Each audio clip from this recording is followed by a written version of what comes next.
quisiera dejar vacío, por ejemplo, los comentarios o los criterios que nuestras dos panelistas anteriores nos regalaron. Vivo más de 20 años en las Islas Galápagos y creo que estoy conectado profundamente con la historia de Elena, ¿no es cierto?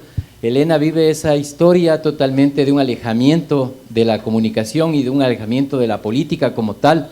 Las Islas Galápagos no tiene una diferencia en ese manejo.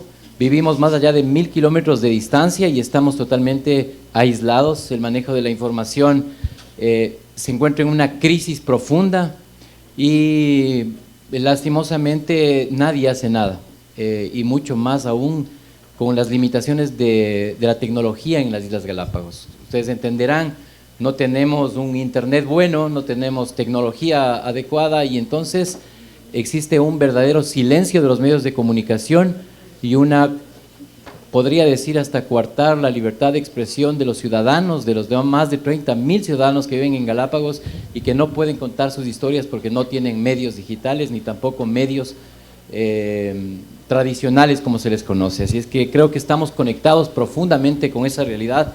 La Amazonía es idénticamente sobre el manejo de esto en las Islas Galápagos y también con nuestra segunda panelista, evidentemente hay un esfuerzo grandísimo por limpiar el océano, ¿no es cierto? Es súper grande los esfuerzos que se están haciendo, pero el inicio de todo esto es una limpieza y un manejo adecuado de nuestros ríos. Nuestros ríos desembocan en el océano y el océano está afectado y está golpeado gracias al mal manejo de nuestros ríos en el continente ecuatoriano y, por qué no decir, en América Latina.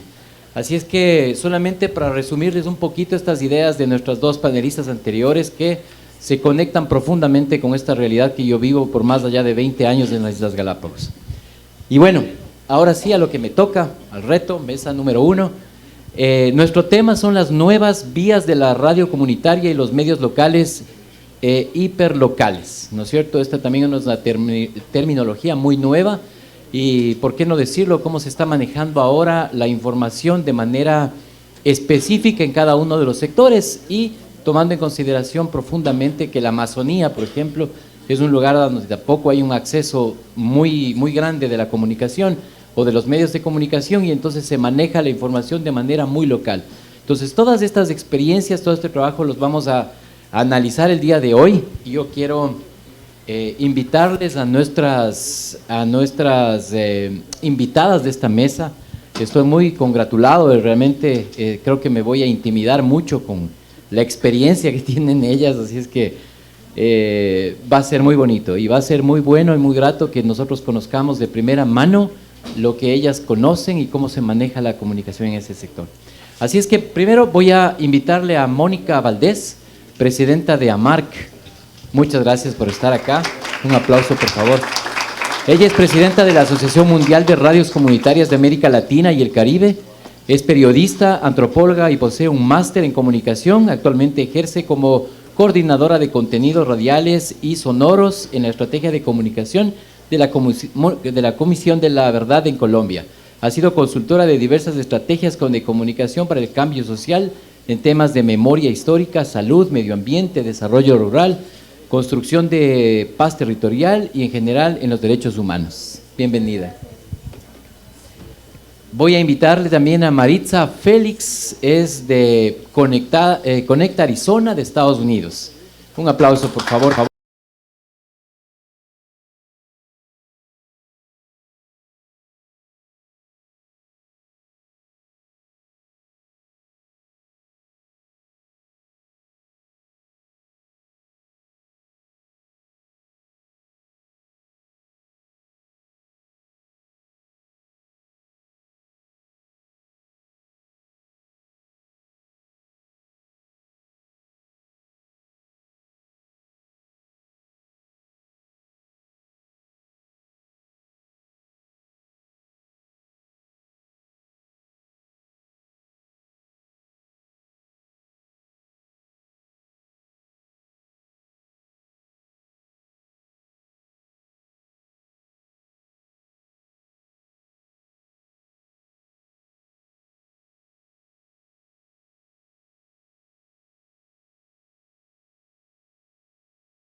Bienvenido, Wilson.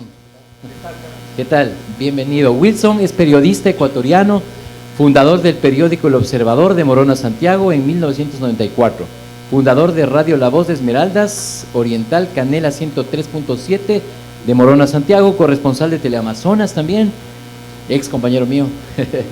Parte del equipo de periodistas humanos de Colombia, director de los portales digitales Conectados y Verificado, director de informativo Reloj al Día de Radio Reloj de Macas. Bienvenido. Y ya le tenemos a nuestro amigo Camilo Ponce, acaba de llegar de Ibarra.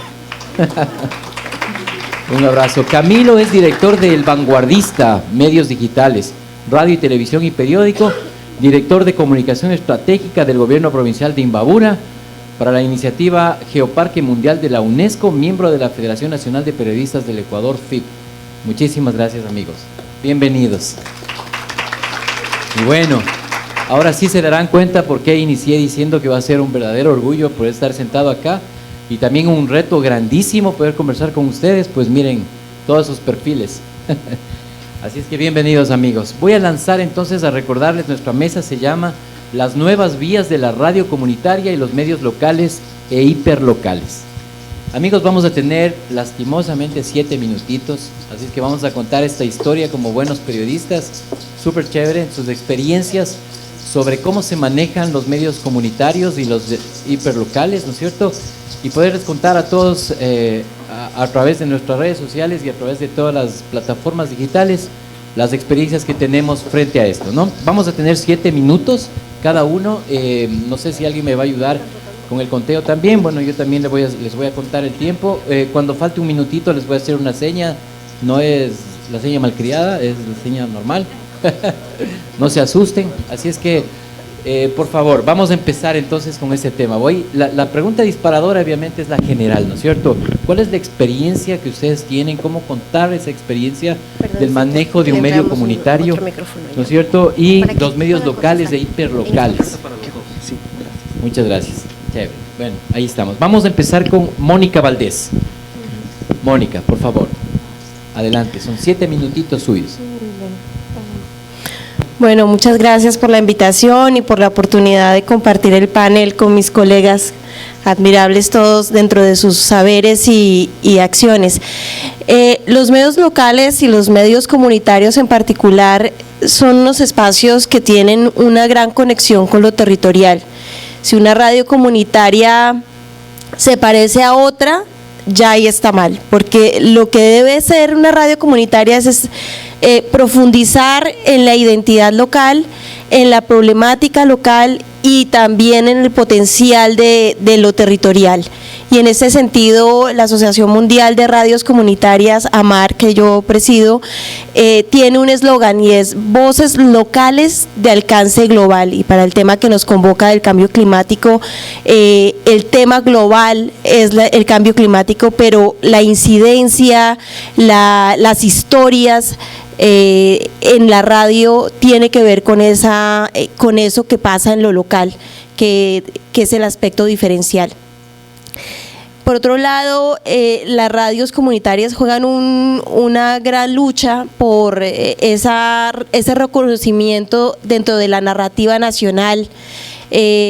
Para el caso, por ejemplo, de Colombia, de donde yo vengo, muchos territorios se conocieron por la guerra. Digamos, conocimos que existía el Salado porque hubo una masacre en el Salado. Supimos que existía Bojayá porque había una masacre en Bojayá, pero no sabemos más.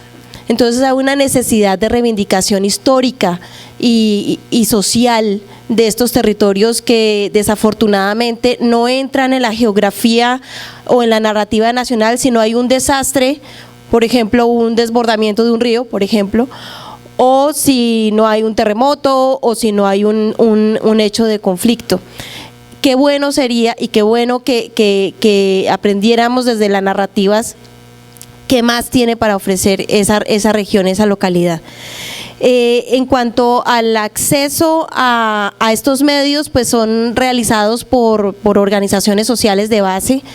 organizaciones étnico-territoriales o colectivos que se arman por afinidad, comunidades de sentido, por ejemplo, feministas, ecologistas, grupos de jóvenes, gestores culturales, activistas, pero también grupos de vecinos, cooperativas que gestionan la radio desde la creación de una emisora hasta sostenerla, financiarla y ampliar, digamos, sus lazos para trabajar. Muchas de estas emisoras están articuladas en red. AMARC es una red internacional, pero muchas tienen también un arraigo en sus redes más regionales. Frente a las narrativas, pues fundamentalmente las radios comunitarias y en el caso de los temas ambientales se cuentan a través de las historias que no solo tienen que ver con el mundo racional o el mundo científico, que bienvenida sea porque también el periodismo de datos está incursionando en la radio comunitaria, sino también desde el punto de vista emocional. Por ejemplo, para los temas ambientales, hablar de lo que significa el río Ranchería para las comunidades Huigua en la Sierra Nevada de Santa Marta es más importante que decir solamente que hay sequía.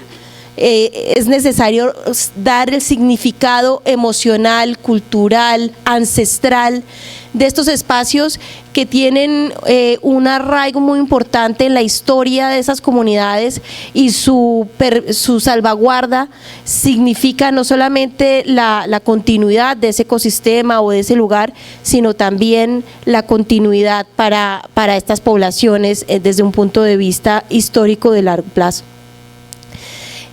Contar desde la emoción también implica dar cuenta de las historias y los usos de ese lugar.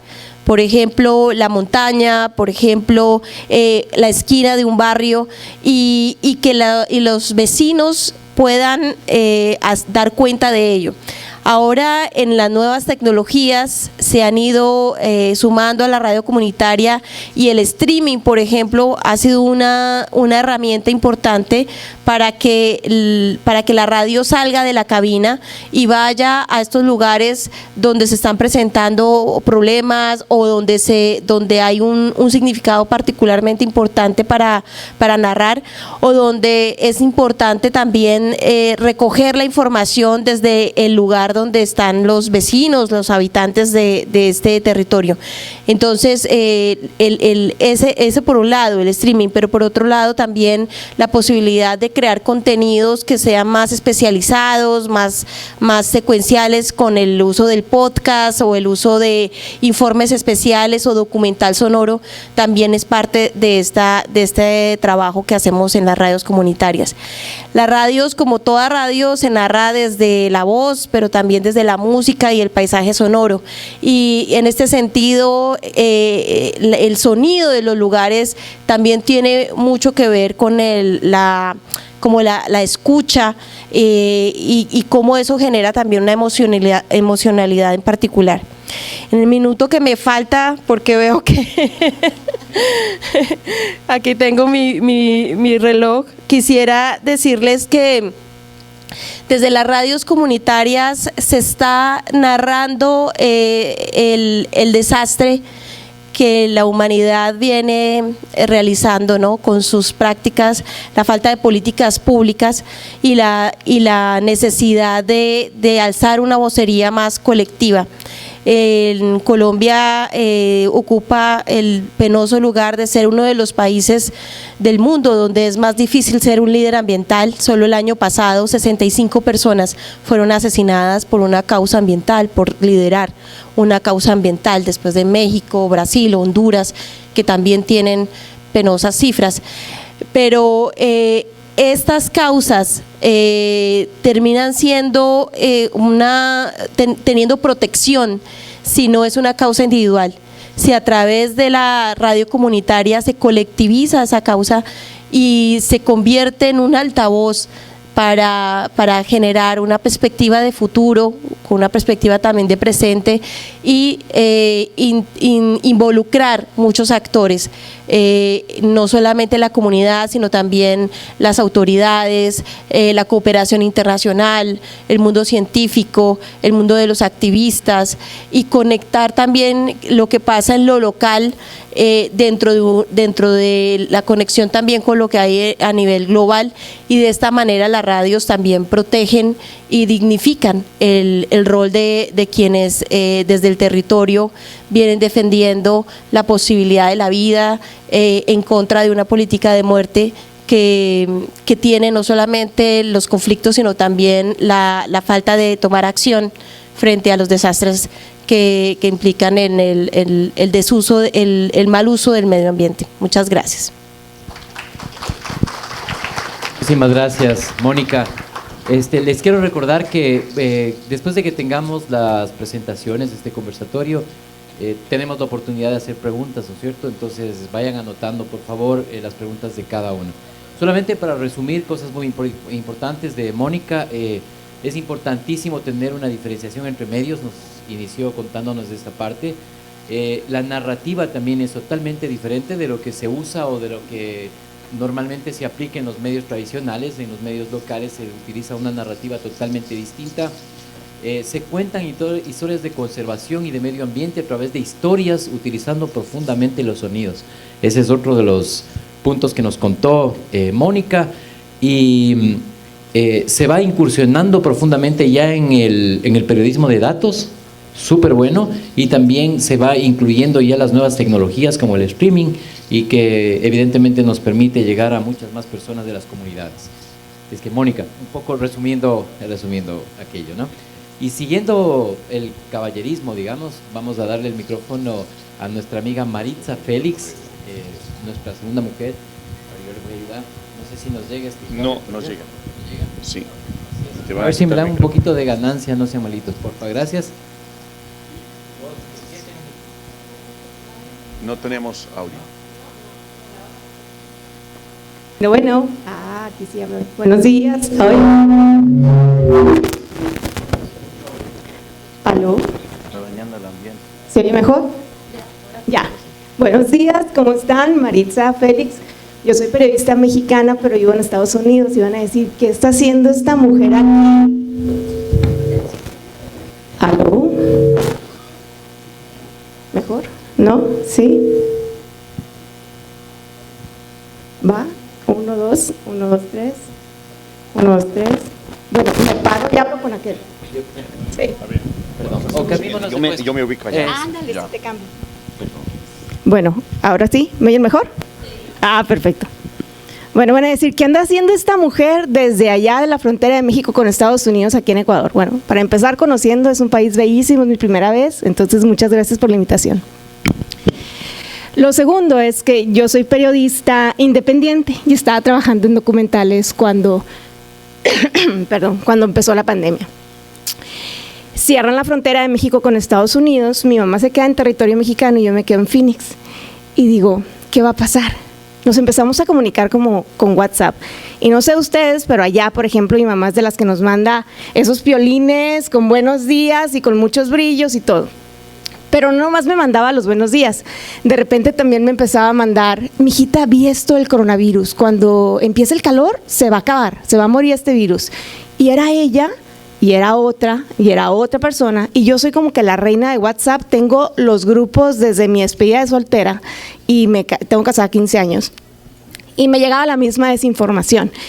Y yo dije, bueno, voy a crear un medio, al principio dije un grupito para combatir la desinformación a través de ese mismo canal. Y ese grupito en menos de un mes alcanzó los límites y luego creamos listas de distribución, luego tuvimos que lanzar un programa de radio, luego lanzamos un boletín y este mes, 2 años después, vamos a lanzar un experimento que es de podcast para WhatsApp. Yo que soy una periodista migrante y que me he especializado en migración, muchas veces me siento separada de lo que podría ser la cobertura del medio ambiente y del cambio climático, hasta que lo entiendes que el cambio climático también es una razón por la que la gente migra. Después de recorrer los volcanes y las montañas de Guatemala, de recorrer las heridas y las cicatrices de México, te das cuenta de que es una de las razones para las que llegué. Pero luego también entiendes que muchos como periodistas somos como el sacerdote que regaña a los que van a misa por los que no van. Entonces estamos usando las mismas palabras y las mismas plataformas y los mismos formatos para llegar a las audiencias. Entonces el reto con Conecta Arizona desde el 2020 ha sido: audiencia, no vengas a mí, yo voy a donde tú estés. ¿En dónde estás tú? ¿Estás en una región de la Amazonia? ¿Estás del otro lado de la frontera? ¿Estás en una tribu en Arizona alejada donde no tienes acceso a la comunicación, a los servicios de salud o al internet? ¿Dónde oyes tus noticias? ¿De qué te importa saber? Y algo que hemos aprendido para la radio, no solamente a través de estos proyectos pequeños hiperlocales, es: periodista, cállate y escucha. Deja de crear por un momento y pon atención, porque lo que nos servía hace 2 años no es lo mismo que nos va a servir ahorita, porque los medios masivos de comunicación son el presente, pero no necesariamente son el futuro para llegar a las audiencias. Es mejor apostar a proyectos pequeños, hiperlocales, comunitarios, volver a lo básico, donde se cree para la comunidad, por la comunidad y que también inspirado en la comunidad, que no sea extractivo a donde nos va a llegar. Y lo importante es darle voz. A través del programa de radio que nosotros tenemos, lo que estamos haciendo no es darle voz a la gente, porque la gente tiene su voz, es darle un eco a los acentos, por ejemplo, que tenemos en Arizona, que son los mismos acentos que tienen ustedes aquí con las diferentes comunidades. Es diferente a lo mejor el panorama y el escenario que tenemos, pero es lo mismo lo que estamos viviendo. ¿Y cómo lo hacemos de una manera que sea sensible, respetuosa e integral e inclusiva? Y eso es justo uno de los desafíos.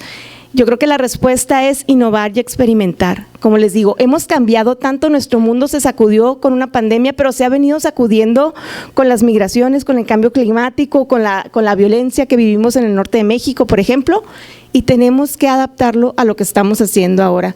Entonces, para mí esto es algo bien importante, porque la narrativa del periodismo no la va a cambiar nadie más que nosotros, y dejemos de prostituir a la palabra narrativa para empezar, en realidad, ya se me acabó el tiempo, para empezar en realidad a cambiarla, a repoderarla.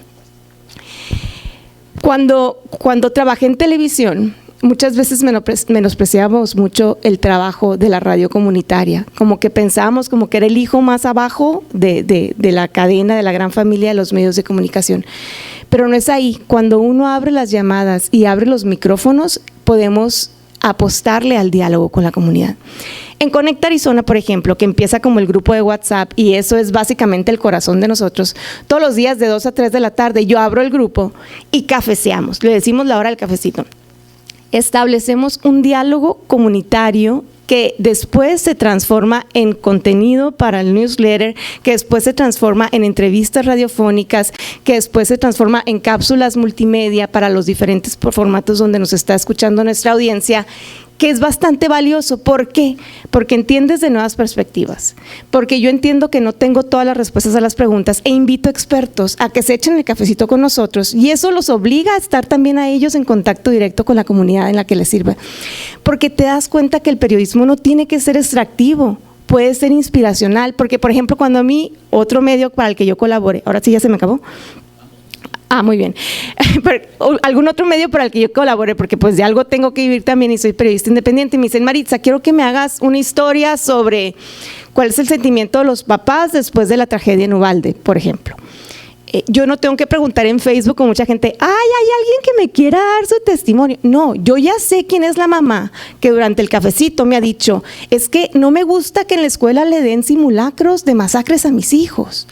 Pero eso lo sé porque he hecho más de 600 horas de cafecito en estos 2 años, porque he tenido más de 90 expertos que nos han acompañado y sé cuál es el legislador que me habla en español y que me va a contestar con esta audiencia y este sentido cultural migrante que tenemos en la frontera. Y lo que yo estoy haciendo en Conecta Arizona, no quiero convertirlo en un Telemundo, en una Univisión, en un medio masivo, no, pero me encantaría, por ejemplo, después que pudiéramos platicar de la oportunidad de hacer un Conecta Puyo, un Conecta Quito, un Conecta San Francisco, un Conecta Oaxaca, no sé, porque es ahí, en esos proyectos hiperlocales, que tienen un diálogo y la inspiración de la misma comunidad, que tienen el pulso y la escucha, donde puede estar el futuro del periodismo. Y esto no se hace solo. Para poderlo lograr, el éxito de un proyecto hiperlocal necesita ser colaborativo. Porque no trae caso que siempre estamos perreando y haciendo periodismo con bien poquitos recursos y peleándonos por lo mismo, hacer lo que alguien más ya está haciendo. Por eso, por ejemplo, nosotros tenemos la mayoría de alianzas con todos los medios en español en Arizona y del otro lado de la frontera también en México, porque cuando los políticos y la naturaleza y lo demás están construyendo muros, en cualquier división geográfica que tengamos, nosotros los humanos y los periodistas tenemos la responsabilidad de construir puentes. Muchísimas gracias. Ahora sí. Muchísimas gracias, Maritza. Y un poco para condensar las ideas principales, al menos que me quedaron a mí, Maritza nos dice que para todo proceso de crecimiento de medios, de construcción de medios, es una responsabilidad. En realidad no sabemos qué es lo que va a pasar. Inicia un proceso y un medio y se puede disparar profundamente como es aquel que ha pasado, ¿no es cierto? Entonces nos deja muy en claro la responsabilidad que tenemos como periodistas también. Está incursionando en este nuevo formato que me pareció súper bonito, el tema de podcast a través de WhatsApp, y evidentemente creo que lo que nos queda un poco en la mente también es esta comunicación interna que hay en los WhatsApps, ¿no es cierto? Y que termina siendo productos comunicacionales, que me parece una alternativa muy buena que tenemos que tomarla en cuenta. Nos deja una regla, la regla es periodista calla y escucha. Creo que a veces nos hace falta eso, por eso es que les hemos dado 7 minutos, si no, complicado, si no nos vamos toda la mañana. Y nos deja un reto grandísimo también, que es innovar y emprender o experimentar, ¿no es cierto? Entonces tenemos algunos retos. Gracias, Maritza, gracias por ese tiempo. Y ahora sí nos vamos con los hombres. Vamos con Víctor Gómez, director de Radio Sucumbíos. Víctor, como buen caballero, te voy a dar el. No nos olvidemos que las nuevas vías de la radio comunitaria y los medios locales de hiperlocales es el tema que estamos tratando el día de hoy. Bienvenido. Muchas gracias. Saludos a colegas periodistas de todo el país y del mundo. Bueno, ahora nos toca a nosotros. Cuando estamos en el otro lado, le decimos al entrevistado tiene 5 minutos y a ver cómo se acomoda en ese tiempo. Bueno, yo tenía preparado como un tema amplio como para más tiempo, pero las circunstancias son bastante como son. Entonces, bueno, yo quiero contarles un poco la experiencia de la radio comunitaria en la Amazonía. Yo vengo, como ya se dijo, de Radio Sucumbíos, una emisora que cumplió 30 años en este mes de mayo. Es una emisora comunitaria. Y mi carrera periodística, básicamente, yo me identifico como un periodista comunitario. Nací desde la comunicación comunitaria. Inicié siendo reportero comunitario de Radio Sucumbíos, allá por las comunidades campesinas e indígenas, colaborando con la radio, como decía la colega, el periodismo colaborativo. Pero la vida, hola, y pues me traigo hasta aquí. Hoy por hoy estamos, hola. Está como... Hola. Entonces, bueno, en Radio Sucumbíos, como digo, trabajamos 30 años en esa de comunicación comunitaria. Lo que yo estaba tomando nota rato de las ponencias de las primeras compañeras que nos hablaron de las realidades de la Amazonía, para nosotros eso es un vivir diario. Y la radio comunitaria es la que está acompañando esos procesos. Lo que hablaba la compañera Elena Hualinga, lo que hablaba la otra compañera en el tema científico. La radio comunitaria está al lado de la gente permanentemente, todos los días, contando sus historias, sus vivencias.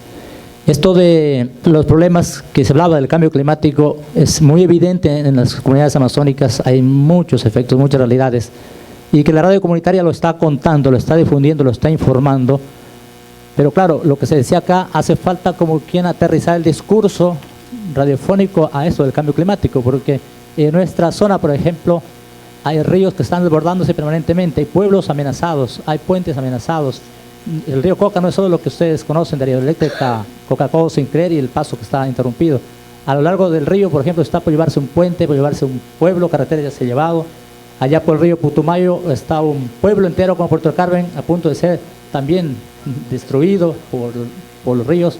En General Farfán, allá en la frontera también. Entonces, Hay una realidad en ese entorno que hablaban los compañeros de la mañana, que la radio comunitaria está contando, está denunciando, está informando, está acompañando. Pero claro, vemos como que no es todo, ¿no es cierto? Y como que esta cumbre ojalá nos permita unificar estrategias de unidad del periodismo colaborativo o en red.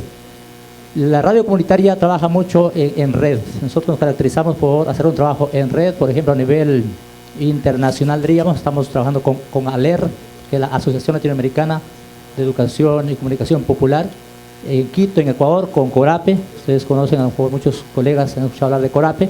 Y en la Amazonía tenemos la Red Intercultural Amazónica de Radios. Entonces trabajamos en red con el fin de que estos temas que estamos hablando, de los problemas de la Amazonía, tanto ambientales, tanto culturales, tanto de otra índole, se escuchen afuera, salgan de lo local, porque a nivel local todos los días los medios de comunicación comunitarios estamos hablando de los temas, estamos comentando, estamos informando, denunciando, pero vemos que, como digo, no es, se queda ahí, se queda en nuestro entorno.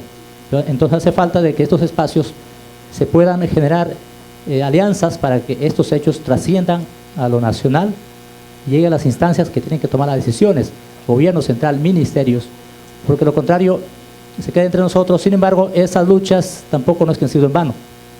Por contarles una experiencia, la lucha del pueblo Cofán de Sinagüe, que está por acá los compañeros, que logró que se reviertan 55 concesiones mineras en la parte alta del río Aguarico. Una lucha permanente acompañada por Radio Sucumbíos y medios locales.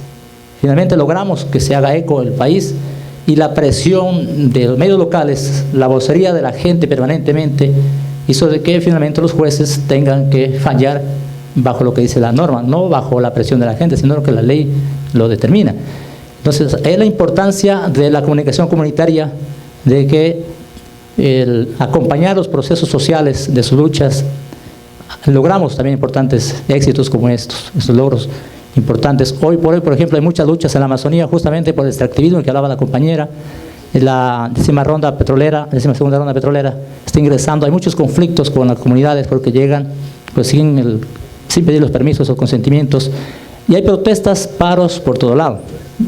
Y la radio comunitaria está ahí acompañando a su gente, dándoles la vocería, dándoles pues el micrófono para que se expresen. Y se ha logrado de que en muchos temas retroceda Petroecuador. Por ejemplo, en la comunidad Cofán Dureno, Petroecuador sacó su maquinaria, estaba ingresando ya a hacer carreteros, por ejemplo, para explotar el campo petrolero, pero tanto fue el movimiento ciudadano, social, acompañado de la radio local, la radio comunitaria, de que se logre ese impacto y retroceda el Estado en este caso, hasta no cumplir con lo que dice la normativa de consulta previa, libre e informada. Ejemplos como esos que a diario nosotros vivimos allá como radio comunitaria. Entonces, hace falta, como digo, de que nos conectemos más, nos intercomuniquemos más. De lo que pasa en la Amazonía, lo que decía la compañera, no solo sea por momentos. El tema del socavón en la vía Quito fue noticia mundial. ¿Por qué? Porque estaba ahí afectado el tubo de petróleo. Es el mayor problema o la mayor preocupación del Estado y de algunos medios nacionales, la mayoría. Salió siempre ese tema. Pero nunca hablaron qué pasó con la gente que sigue aislada. Seguimos aislados sin una comunicación. Entonces, si el río Coca se lleva el puente que está acá junto al río, a Ciudad del Coca, nos quedamos incomunicados por ambas vías. Entonces, estamos ante una situación bastante compleja, pero vemos que la comunicación tradicional, las cadenas nacionales e internacionales, esos temas no están en su agenda, no son prioridad, no son noticias. Noticias son cuando hay sicariatos, 5, 8 asesinatos en un lugar de la Amazonía. Esa es noticia. O cuando un pueblo indígena se levanta y se toma un pozo petrolero cansado de que no le escuchan. Hay noticia, pero noticia no por la protesta, no porque ese pueblo no tiene agua potable, no tiene salud, sino porque está afectando a la economía del país. Ese es el enfoque. Cuando en lo local es otra. Hay muchas cosas tras eso que no se dice, que no se comenta, que no se informa, y que se le cambia un poco el sentido de lo que está pasando en nuestra localidad, en nuestros medios y en nuestras comunidades. Entonces, lo que yo quisiera destacar aquí es eso, de poder llamarles a ustedes, colegas periodistas de todos los medios de la Amazonía, inclusive, en especial, que hagamos solo una red, un frente de juntarnos. Hoy por hoy la comunicación nos facilita las redes sociales, hay muchas formas, como compañera, de comunicarnos, de hacer redes, la radio comunitaria ha tenido que dar ese salto también hacia las redes sociales para también poner ahí en debate lo que está pasando en sus territorios. Otra estrategia de los medios comunitarios es armar alianzas de comunicadores comunitarios. Radio Sucumbíos tiene un proceso de formación de comunicadores comunitarios que están en sus territorios, en lo más distante del territorio, en Putumayo, en Chuchufindi, en Cascales, y hacemos una comunicación colaborativa. Entonces, la comunidad tiene un comunicador que le acompaña permanentemente y emite su información y se siente escuchada a través de la radio, amplificada, lo que pasa en su comunidad. Entonces, esa estrategia, esa es la otra forma también de comunicación que tenemos en nuestra Amazonía, el trabajar en red con comunicadores comunitarios, que no son profesionales, que son simplemente comunicadores, están en su territorio y que conocen lo que pasa. Hoy por hoy tienen las tecnologías en sus manos, tienen el celular. Entonces, aprovechar de mejor forma para que ese comunicador comunitario cuente lo que está pasando en su comunidad, tal cual es, naturalmente, sin mayor análisis ni experticia científica. Entonces, eso es como trabajamos en medio de las dificultades que existen, porque no es que esto lo hacemos así y es fácil. Hacer lo que se hace no es fácil. Los medios comunitarios tienen muchos problemas que superar, pero ahí estamos dándole la lucha, como se dice, y esperamos que este espacio, este foro nos permita conocer más de la Amazonía, interesarnos más de lo que pasa en la Amazonía, más allá de los temas que son aparentemente nacionales o que los medios nacionales o internacionales los ponen como los grandes temas, pero hay mucho más que contar. No solo negativo, sino también muchas cosas positivas de los pueblos indígenas, culturas y todo lo que en la Amazonía existe. Muchas gracias. Muchísimas gracias, Víctor. Gracias por traernos tu historia acá, que seguramente todos los comunicadores la conocemos de cómo se maneja la comunicación en estos lugares. Nos queda la idea de que los medios comunitarios e hiperlocales hacen su parte, difunden la información, pero hace falta colaboración entre nosotros, ¿no es cierto? Siempre hemos sentido eso. No solamente en lugares pequeños, sino también en grandes. Podemos hacer grandes cosas contando historias verdaderas, de manera colaborativa. La otra que existe una lucha constante, diaria, diría yo, de todos esos sectores por romper aquellas fronteras de la comunicación, ¿no es cierto? Poder llegar con estas historias hacia otros lugares y hacia otros sectores. ¿Y cómo? Logrando colocar estos temas en la agenda política del gobierno, ¿no es cierto? Es la única manera que tenemos. ¿Y cómo lo hacemos? Evidentemente este es el reto grande de los comunicadores. ¿Y cómo lo hacemos? ¿Cómo nos retamos el día de hoy? Que salgamos de aquí con una lista súper grande de contactos de medios, de contactos de profesionales, que nos podría servir muchísimo para poder enlazar esfuerzos y poder contar estas historias. Así es que ese es el reto desde Sucumbíos. Muchísimas gracias, Víctor. Y bueno, vamos entonces desde Sucumbíos, nos vamos acá al lado mío, está Camilo Ponce, es director de El Vanguardista. Camilo, tu experiencia sobre las nuevas vías de la comunicación en la radio comunitaria y las hiperlocales. Gracias, un saludo afectuoso a todos. Es un gusto estar acá en el Puyo y en la Amazonía ecuatoriana. Bueno, empezamos con este reto comunicacional a raíz de la pandemia. He trabajado por algunos años en medios de comunicación, en emisoras. La pandemia nos hacía levantar todos los días mientras todos descansábamos. Una emisora que nos ocupaba los primeros lugares de sintonía en ese entonces, pero por la pandemia pasó 1, 2, 3 meses y no nos pagaba el sueldo, el poco sueldo que se ganaba en ese entonces, ¿no? Y nos obligaron a hacer coproducción, que pasa en muchos países. Conseguí unos clientes y tampoco que los clientes no pagaban. Entonces en mi casa me decían, ¿qué está pasando? ¿No? O sea, que estás madrugando, estás exponiendo a la familia, que vas a contagiarte.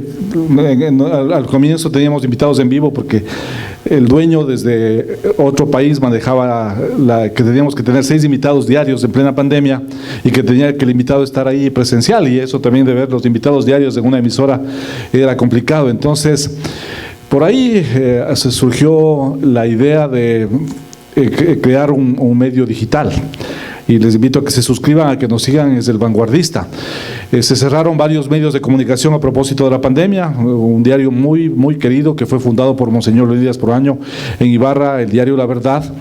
tuvo que cerrar porque asimismo pasaron tantos meses, los compañeros no ganaban sueldo y luchando, sacando adelante, con amanecidas, con tantas cosas, pues tuvieron que cerrar y se quedaron sin trabajo. Otro diario también que hacía un periodismo diferente al diario La Verdad, el diario La Hora, también cerró sus páginas. Entonces quedaban las radios, entonces comenzamos a generar productos y comenzamos a trabajar pues con estudiantes de los colegios que también estaban de vacaciones porque la pandemia cambió todo el tema, ¿no? Igual con estudiantes de las universidades, en este caso de las carreras de comunicación, del tema ambiental de las universidades, de la Universidad Católica, la Universidad Técnica del Norte, la Universidad de Otavalo también. Hicimos una red, como tú decías, y comenzamos pues a generar productos, pero productos con el apoyo de Fundamedios, ¿no? Vale la pena destacar que nos han capacitado, igual buscando aliados. Ahora nada más y nada menos también tenemos la corresponsalía de la BBC de Londres y ellos nos dijeron que si vamos a generar un producto tiene que ser de calidad. Entonces en un minuto generamos noticias del tema ambiental, por ejemplo. Ustedes conocen la provincia de Imbabura, es muy conocida por el tema de la minería, y sobre todo la minería ilegal. Se tomó el tema de Buenos Aires, hubieron de todo, pasó ahí en ese tema. Y nosotros pues comenzamos a generar productos, ¿no? Y a denunciar cosas que pasan en la provincia de Imbabura. Y contrariamente, pues la provincia de Imbabura fue declarada por la UNESCO hace 3 años como el primer geoparque mundial de la UNESCO. Es la única provincia en el Ecuador que ha sido declarado como geoparque. Entonces comenzaron a aparecer problemas del tema minero. En el caso de la provincia de Imbabura, nos llegaron a enviar de la gente documentos de que la gobernadora en ese entonces de la provincia de Imbabura estaba dejando pasar los carros de la minería con complicidad de la policía y el ejército. Entonces nosotros tuvimos que hacer un trabajo investigativo y muy fuerte, prácticamente pelearnos con el poder, en ese entonces la gobernadora, la policía y el ejército, y con el trabajo de los estudiantes tienen una pila especial y quiero aprovechar eso, ¿no? Que son súper creativos, a generar historias.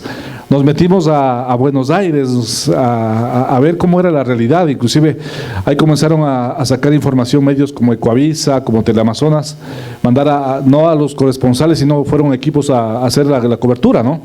Entonces, al final nos jugamos, presentamos denuncias y que se hicieron públicas ya no solo desde el Vanguardista, sino también a través de los medios nacionales, que le costó el puesto a la gobernadora y al hermano de ella, porque por coincidencia el hermano de la gobernadora es comunicador, es periodista, y él se olvidó unos $8,000 que le han pagado en su escritorio, en su departamento de comunicación del Ministerio de Salud, y eso se hizo público. Y él, a través de las redes, denuncia que si no le devuelven los $8,000 que se ha olvidado, ahí va a denunciar y todo lo demás. Pero la plata mal adquirida, como dicen, el diablo se lo lleva. Entonces, atando cabos y buscando las cosas, ha sido que él también ha sabido coger el dinero, porque la minería ilegal manda mucho dinero. Pero contrariamente a lo que son las cosas, esta gobernadora fue premiada por la ministra de Gobierno. Le premiaron mandándole de cónsul a Ipiales a ganar más y todo lo demás. Entonces se ganaron enemigos nosotros por estar en este tema y por denunciar. Ventajosamente ese funcionario fue despedido porque comenzó a culparles a las personas que hacían la limpieza que se robaron los $8,000 que fue de la minería ilegal.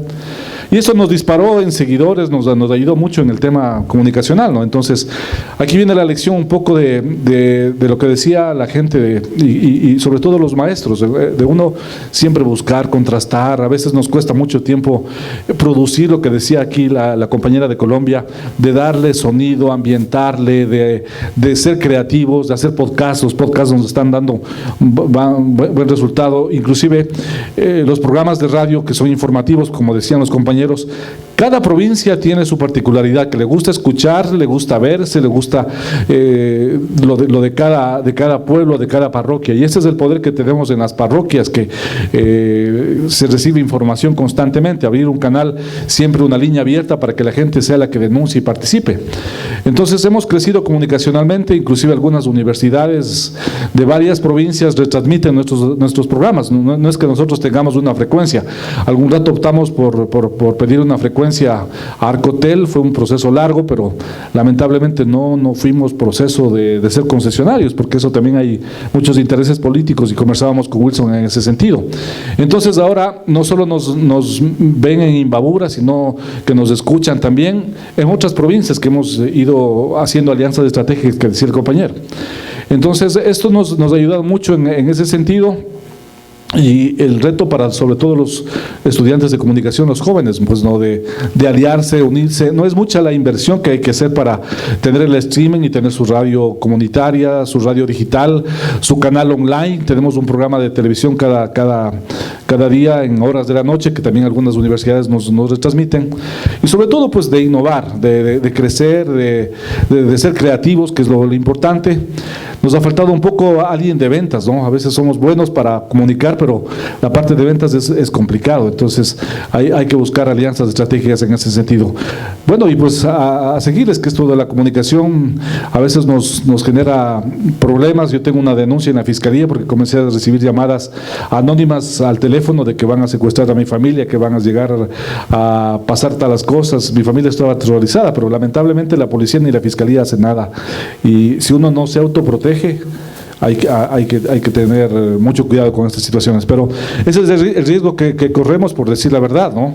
Por informar y por decir las cosas como son. Así es que les invito a que sean parte del Vanguardista, que sigan siendo informándonos y haciendo estas alianzas con varios países, porque hemos igual hecho alianzas con algunos medios digitales que nos ha dado buenos resultados. Y es que esta es nuestra experiencia. Lamentablemente el tiempo es corto, pero ojalá podamos en estos días seguir conversando de todas las cosas que se viven en el día a día de la comunicación. Gracias. Muchísimas gracias.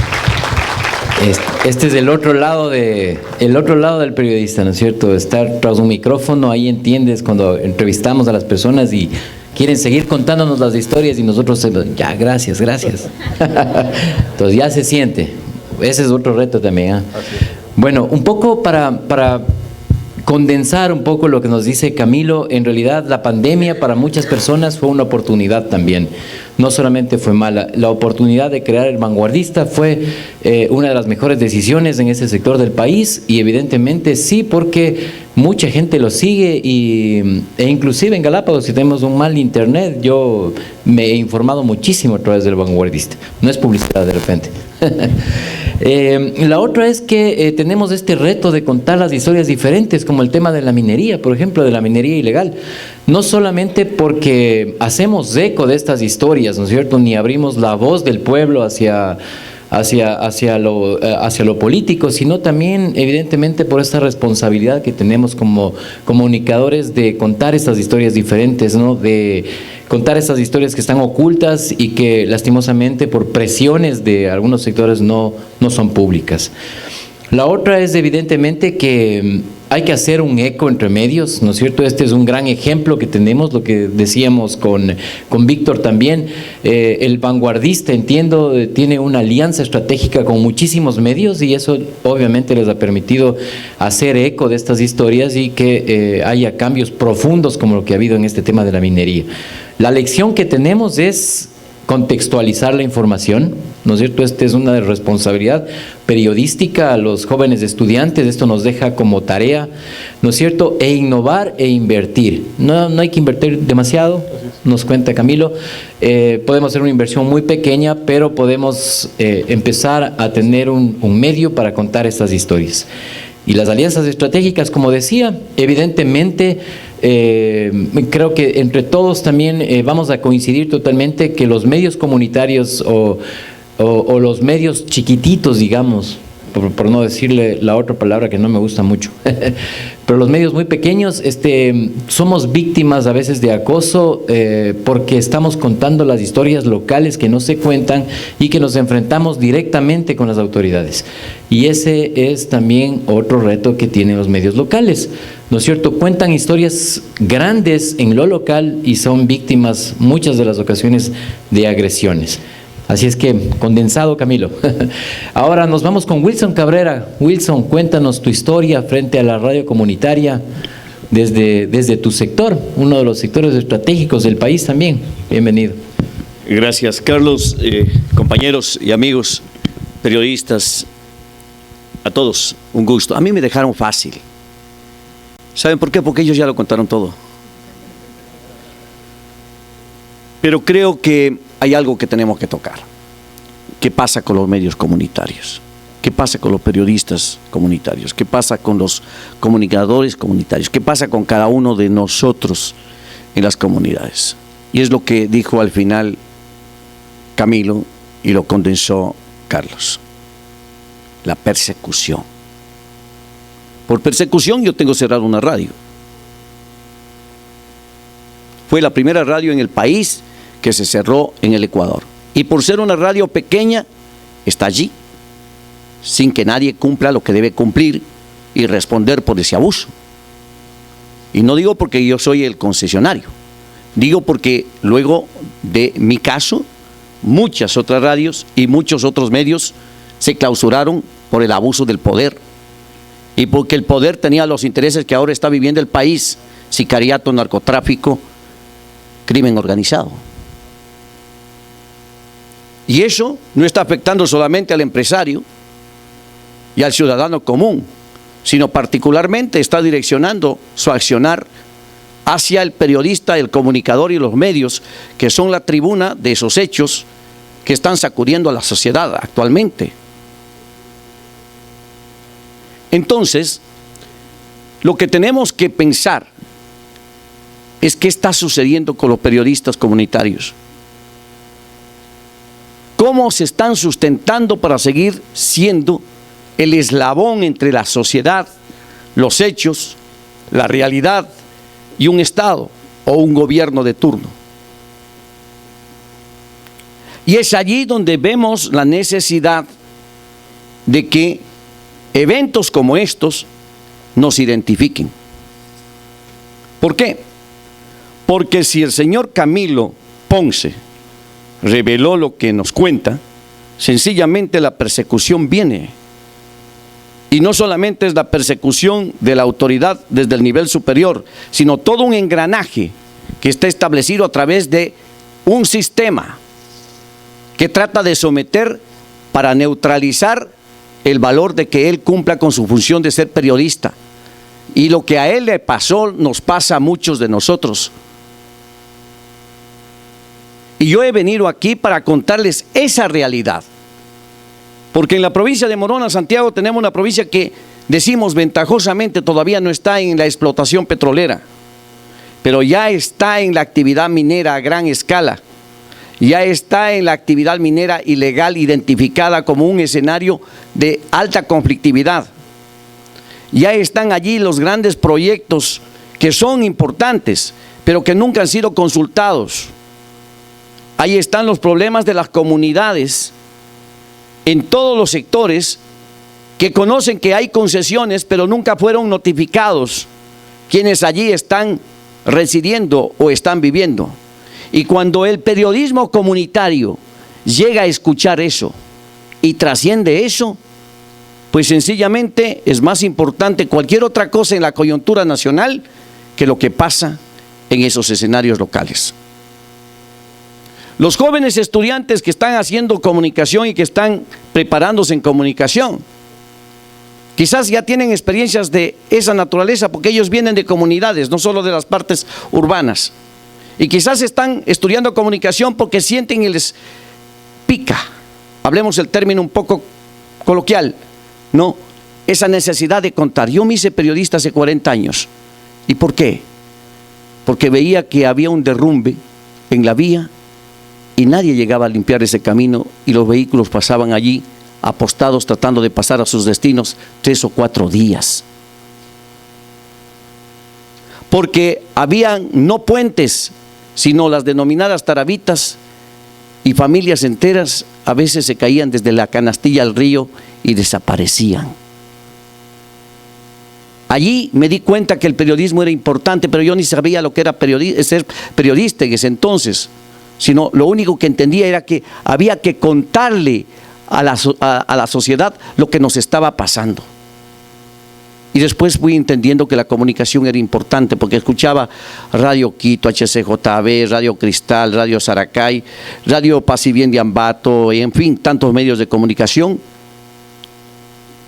que decían qué pasaba en Quinindé de Esmeraldas y qué pasaba en Arenillas o Huaquillas. Y allí me di cuenta que la gente lo que vivía tenía que ser comunicado para que se entienda lo que está viviendo y lo que está pasando y qué es lo que necesita ser apoyada. Entonces, la comunicación comunitaria es tan importante, pero no tiene apoyo. Porque el momento que es denunciado un prefecto, un ministro o un alcalde por alguna travesura que hicieron, sencillamente hay que estigmatizar al periodista, minimizar su labor, minimizar su esfuerzo de demostrar las cosas que están pasando. Y allí entonces vamos desvaneciendo, primero, la posibilidad que tenga cómo sustentarse en su actividad. Y segundo, satanizándolo. ¿Acaso eso no les pasa a ustedes? Y no lo digo porque me pase a mí, sino porque veo cómo se desenvuelve la situación. Vemos los privilegios y vemos los postergados. Yo creo que la comunicación comunitaria, aparte de pensar en las posibilidades que nos brinda para comunicar la tecnología y la actualidad tecnológica, creo que tiene que centrarse también en cómo se va a defender esa comunicación comunitaria, en cómo se va a darle a ese periodismo y a ese comunicador comunitario fortalezas para que siga haciendo lo que tiene que hacer, para que siga escuchando a la gente lo que tiene que decir y para que siga trasladando no a conocimiento para fastidiar, sino para que se rectifiquen en políticas reales desde el Estado en favor de la sociedad. Si no hacemos eso, el periodismo no está haciendo nada. Gracias, Carlos. Muchísimas gracias, Wilson. Creo que son historias reales, ¿no? Historias verdaderas, como decimos. Para condensar un poco, nos deja en la mesa del debate y en la mesa del pensamiento, ¿no es cierto?, de cómo se sustentan los periodistas comunitarios, ¿no es cierto? Nos deja pensando cómo es esto, cómo se sustentan los medios comunitarios también. Mucha gente trabajamos en medios grandes, digamos, y a veces ni siquiera sabemos cómo se sustentan, ¿no es cierto? Pero cuando uno tiene un medio pequeñito, sufre las de Caín, como normalmente se dice. Nos deja también un recuerdo profundo sobre el tema de persecución a los medios de comunicación. Vivimos en nuestro país, en el Ecuador, un proceso súper complicado hace mucho tiempo de persecuciones a los medios y todos estos sentimientos y esta convergencia de criterios es efecto o es resultado de todos esos manejos del tema comunicacional. No hay apoyo a los medios comunicacionales comunitarios, se siente que no hay un apoyo y nos recuerda obviamente todo lo que acabamos de comentar acá, que es necesario una alianza de medios y una alianza de comunicadores.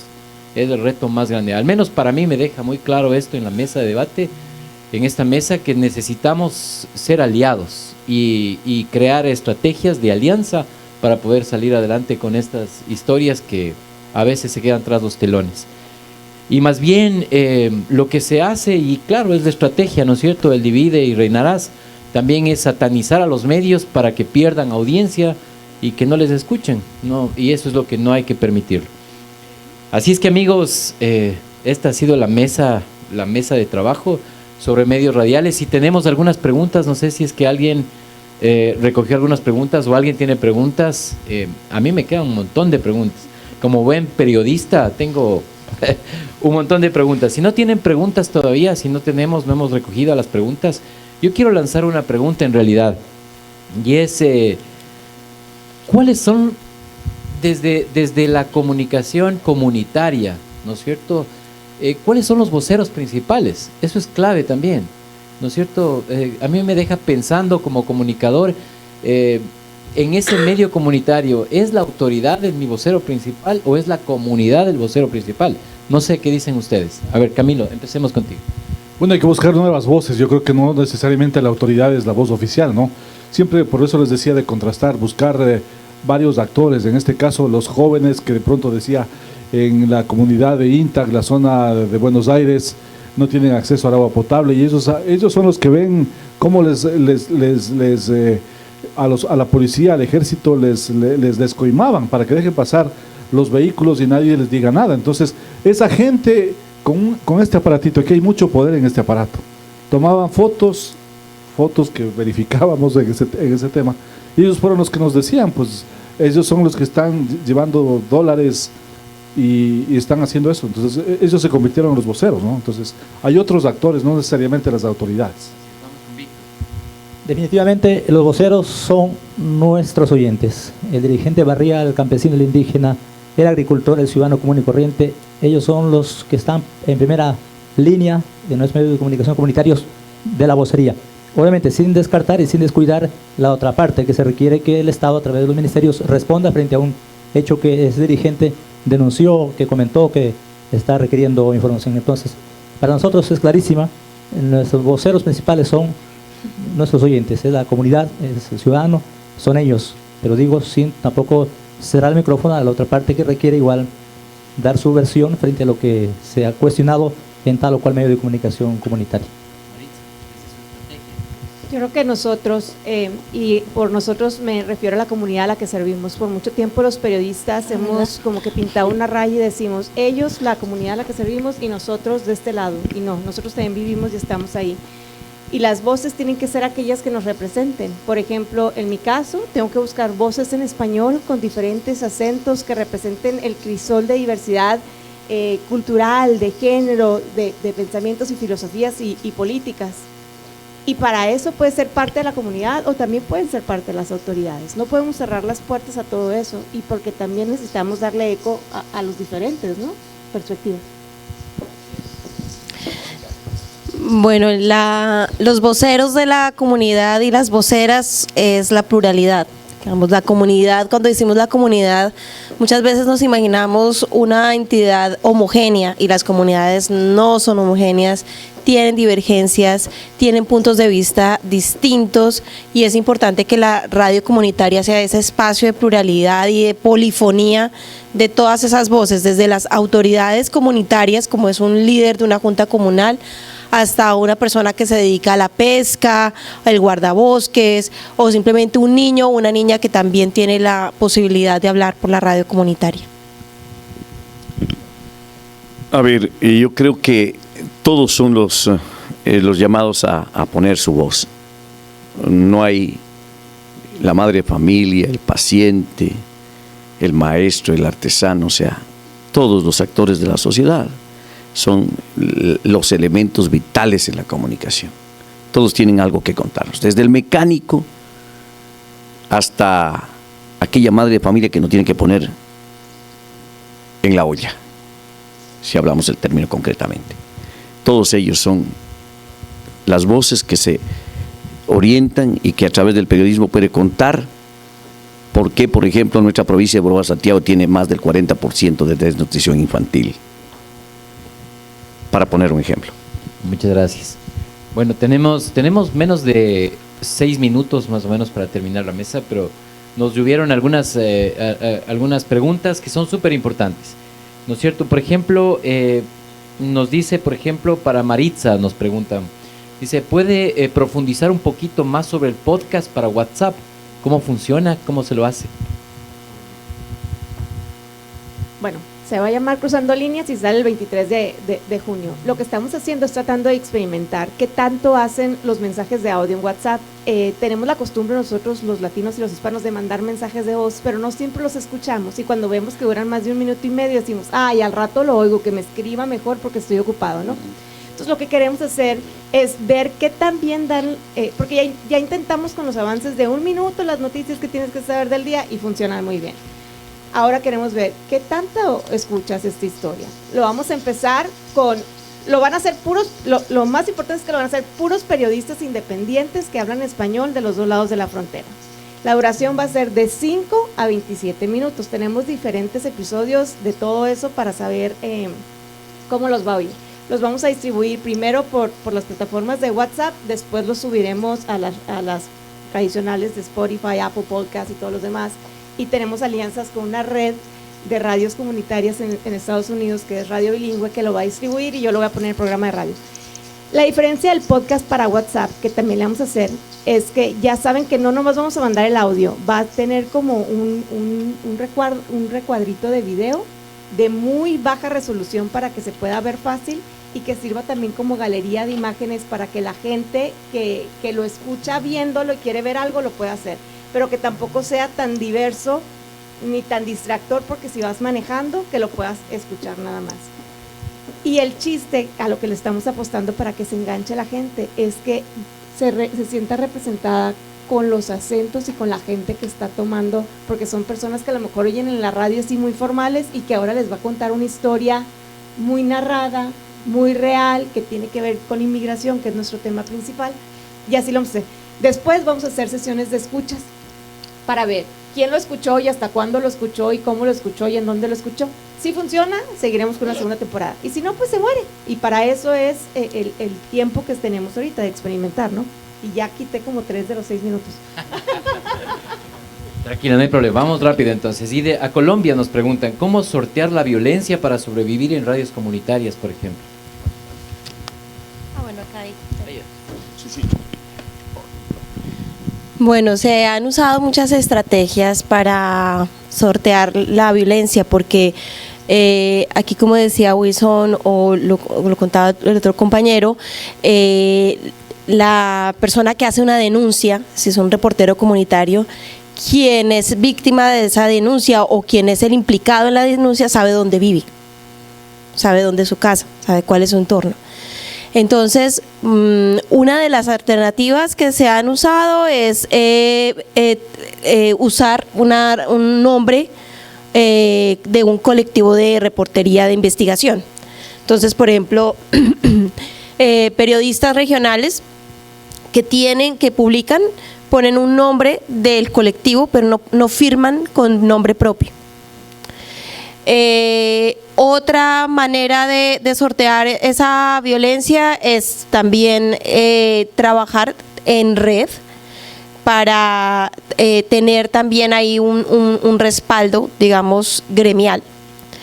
Y por otro lado, en el caso de Colombia, los medios comunitarios ya venimos trabajando mucho en hacer que la libertad de expresión y la libertad de prensa no solamente involucre a la prensa corporativa o la prensa del periodismo de medios privados, sino que involucre también el periodismo comunitario. Entonces, existe, por ejemplo, la FLIP, que es la Fundación para la Libertad de Prensa, y cuando hay algún tipo de vulnerabilidad o algún tipo de intimidación o, como decías tú ahora, persecución, se puede poner la denuncia ante la FLIP, y la FLIP crea un comunicado de prensa, visibiliza, pero toma la voz de ese reportero. Entonces no es que yo como reportera comunitaria diga me están presionando, sino que es la FLIP. Eso le da una jerarquía y eso le da una visibilidad a nivel de las autoridades. Bueno, y por otro lado, también hay que decirlo, muchos reporteros, aún habiendo esas otras estrategias, ponen el pellejo y sencillamente se arriesgan, y desafortunadamente les ha cobrado la vida a muchos y a muchas. Muchas gracias. Ahora voy a hacer una pregunta más bien que es, piden un consejo en realidad, y ahí les lanzo a cualquiera. La persona levanta la mano y dice yo lo voy a contestar. Es decir, cómo tratar el tema de denuncias tan profundas como las que conocemos acá, que son comunitarias, pero que prefieren mantener el anonimato y al final pierden credibilidad, o pueden perder credibilidad por no conocer el vocero. No sé si alguien puede... Y esto también está enlazado con lo que nos decías tú, el tema de miedos, ¿no? de salir en los medios y de contar las historias, y que prefieren estar en el anonimato y no decirlo, o decirlo y pedir que no se publique, que también es medio complicado. No sé, ¿quién lo puede comentar? Por ejemplo, nosotros En WhatsApp no hay nada privado, ¿no? Como ustedes saben, cualquier cosa que esté en Internet ya está en Internet, y en los grupos de WhatsApp no podemos ocultar los números de teléfonos. A veces cuando tenemos expertos que son autoridades, agencias del orden público, autoridades de inmigración o de salud emocional y psicológica, me mandan las preguntas a mí y yo las hago por ellos, o me mandan las historias a mí y yo lo hago por ellos. Entonces, ahí mi papel como periodista también es como un filtro o como un intermediario entre A y B. Y es bien importante porque el respetar la privacidad de una persona es respetar también su seguridad. Ninguna historia vale el convertir a alguien en vulnerable frente a un riesgo de esto, ni a nosotros mismos. Soy mexicana, me han desaparecido a muchos compañeros periodistas, a los que admiro pues muchísimo. También he visto cómo otros compañeros han utilizado historias, por ejemplo, de niños migrantes que han dado a conocer su identidad y al final de cuentas ponen en riesgo su vida o terminan deportados por uno querer la exclusiva o uno tener el ego. Esas historias en el anonimato pueden ser muy poderosas, solo hay que saber contarlas, darle el respaldo, el contexto y la información que se necesitan. Muy bien. Muchísimas gracias, buena lección. Ahora, uniendo algunas preguntas ya estamos en la recta final en realidad.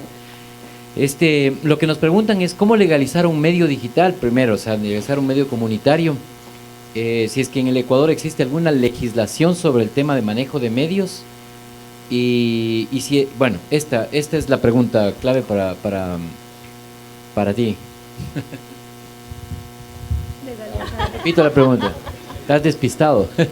La pregunta es que si existe alguna legislación para la creación de medios comunitarios o una legislación para el manejo de los medios para los medios comunitarios, pero digitales y comunitarios. A ver, vamos con comunitarios. Bueno, lo comunitario está claro que está en la ley de comunicación vigente, que se distribuyó el espectro eléctrico para medios privados, públicos y comunitarios. Ahí estaba la pelea, que cuánto el porcentaje, finalmente se dejó 33, 44. Luego la última reforma de la ley dejó abierto hasta el 34. Es decir, estamos reconocidos luego de una lucha de muchos años, no es que nos dieron por bonitos lo que quisieron, una lucha histórica que los medios comunitarios reclamábamos estar reconocidos ante la ley, porque antes éramos medios comunitarios de convicción, mas no legales, digamos, no estábamos contemplados en la ley. Recientemente saben ustedes que son medios comunitarios, entonces está la ley, está la normativa, solo que los procesos ahora, el tema de los concursos, todo aquello que ustedes saben que se ha dado, ha generado muchas trabas, ha generado muchos problemas, que mucha gente no ha logrado tener acceso a medios comunitarios, muchas organizaciones no pueden tener acceso a medios comunitarios porque hay muchas trabas en los reglamentos, en el proceso ya en sí del concurso. Sin embargo, se ha logrado que algunos lo obtengan. En este caso, nosotros como Radio Sucumbíos, luego de una lucha dura, logramos que nos renueven la frecuencia para 15 años más, ya con medios comunitarios. Entonces, la normativa está, el tema está en cómo lograrlo, cómo sostener el medio comunitario, ese es el dilema. Cualquiera quiere tener un medio, pero cómo lo sostengo, cómo en la práctica lo monto, con toda la tecnología que necesito para sostener el medio comunitario económicamente. Entonces, la normativa existe, es cuestión de hacerlo, pero claro, también de hacerlo de manera conjunta con las comunidades que estén interesados en postular por un medio comunitario. Bueno, para los medios digitales, aquí está justamente Danilo Moreno, que es el presidente de la FENAP, él también tiene un buen grupo de medios en Riobamba. Qué pena que no esté aquí Janine Cruz del Consejo de Regulación, porque justamente un medio de Imbabura, que se llama Imbabura en línea, presentó todos los documentos al Consejo de Regulación de los Medios Digitales y lamentablemente con el reglamento y la parte política que se dio en la Asamblea, quedó prácticamente en espera, ¿no? Entonces no hay una regulación al respecto en este tema. Hemos acudido al Consejo de Regulación y pues los jurídicos han dicho que sigamos juicio porque realmente hay temas que quedaron ahí pendientes y hay un poco de medios comunitarios, sobre todo de provincias que están a la espera justamente de un reglamento que permita tener justamente las condiciones y el acceso inclusive para poder tener publicidad, porque eso es uno de los requerimientos para las instituciones, sobre todo públicas y privadas, para tener ese acceso. Así esperamos que el Consejo de Regulación sea el que emita el reglamento, pues para poder ya tener todos los requisitos correspondientes de acuerdo a la legislación ecuatoriana. Wilson cierra el tema. Sí, justamente en lo digital, yo tuve y obtuve la autorización de el Cordicom cuando era el representante el señor Carlos Ochoa. Sin embargo, se percataron que era el nuestro. Nosotros teníamos las claves, teníamos todas las contraseñas, teníamos la parrilla de programación, pero luego nos eliminaron.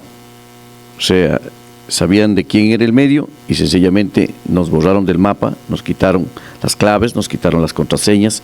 Y es esto lo que sí hemos querido hablar con la doctora Janine Cruz, pero lamentablemente no nos ha dado oportunidad, a pesar de que sé que están trabajando en eso y pensamos que deben trabajar en ese tema, porque lo que en la tecnología de la comunicación viene la digitalización. Así es, gracias, Wilson. Y para cerrar, solamente una pregunta, como una especie de consejo, digamos, alguien que quiera contestar. Eric Chávez nos pregunta, dice, ¿qué medios digitales nos recomendarían a los jóvenes que estamos emprendiendo para iniciar en el mundo del podcast acá en la Amazonía? No sé si alguien conoce la Amazonía o nos pueden recomendar. Bueno, hay muchas narrativas de podcast, ¿no? Desde los informativos que hacen entrevistas hasta aquellos que incursionan en la crónica. Y yo les recomendaría como los de informativos, está El Hilo, que es un podcast que es informativo de periodistas. También me parece muy interesante y es un ícono, pues Radio Ambulante, que tiene crónicas desde la comunidad latinoamericana, pero hoy en día hace mucho trabajo colaborativo con podcasteros de diferentes regiones. Y de Chile, sin duda, Las Raras Podcast es un trabajo bellísimo que viene haciendo, como buscando historias de las regiones de América Latina, pero también con un cuidado muy especial de lo sonoro, o sea, no solamente la voz de la gente, sino también el ambiente, como muchas estrategias. Y hay un podcast también muy bueno que también surgió en pandemia, de España, y empezó a buscar, ese podcast se llama De eso no se habla. Este podcast buscaba, como se preguntaba por los silencios. ¿Cuáles son los temas de los que no hablamos? Por ejemplo, en España, todo sobre el franquismo, y lo buscó no en general, sino en una familia. ¿Cuáles son las historias que ponemos en las familias debajo del tapete para que de eso no se hable? Ese podcast tuvo una primera temporada, luego una segunda temporada y ahí quedó, pero son más o menos 7 episodios. Pero sin duda, si quieren inspirarse, escuchen Las Raras Podcast y Radio Ambulante. Muchísimas gracias. Bueno, quiero agradecer Mónica, Maritza, Víctor, Wilson, Camilo, gracias. Gracias por sus experiencias. Creo que hemos cumplido el reto que decíamos al inicio, el que pega primero pega 2 veces. Así es que fuimos la primera mesa de diálogo y bueno, pues espero que todas estas experiencias estén ya en sus agendas también, en sus retos y en sus lecciones, para que puedan cambiar de alguna manera este mundo de las radios comunitarias, y que lleven estas experiencias a sus mundos, a sus trabajos, a sus mundos donde ustedes se desarrollan, y puedan reconstruir esta historia verdadera que nos han contado acá. Así es que muchísimas gracias. Yo quiero cerrar simplemente diciéndoles algo, es una especie de publicidad nada más. Es que el Cordicom, conjuntamente con la Federación Nacional de Periodistas del Ecuador, con Fundamedios y con la Fiscalía General del Estado también, elaboró un protocolo es un protocolo de apoyo o de ayuda a los comunicadores, no solamente comunitarios, sino a todos los comunicadores del país.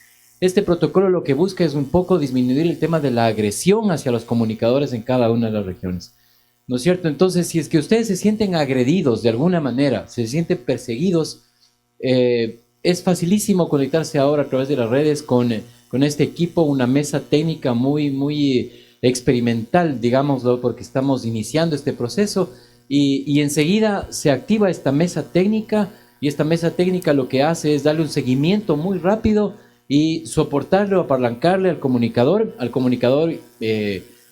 comunitario, a cualquier tipo de comunicador que haya sido víctima de alguna agresión.